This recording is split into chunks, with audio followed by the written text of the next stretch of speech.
อุ้ยกำลังจุดโคมไฟ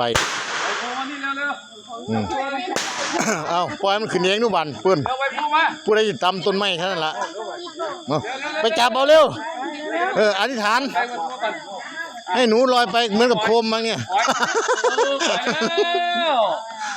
ไปแล้วดอกนึงแล้วขึ้นไปแล้วไปแล้ว1 ดวงก็ดอกนี่เป้าไปตัวเอาบ่ไปครับบ่ทันขึ้นครับดึงลงกันจับไปน้ำเนื้อมันไปติดต้นไม้น่ะ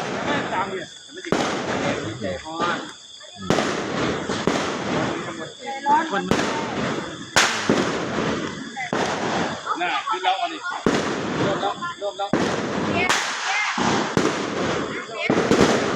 โอ้พูดออกไปเลยไว้ครู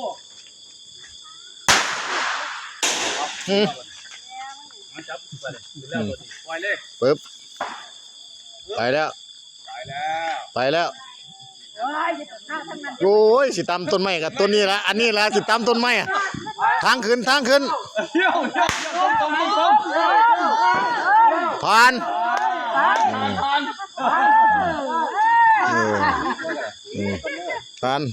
ไปเดินขนาดเดิน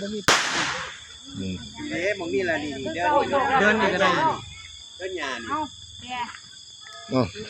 เอาดินั่นใส่ไปแล้วมาเอาผู้ใดอยากจับเด้อ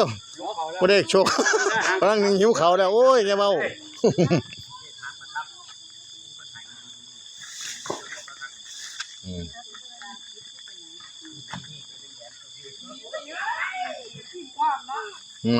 นั่นไปเบิ้งทำไม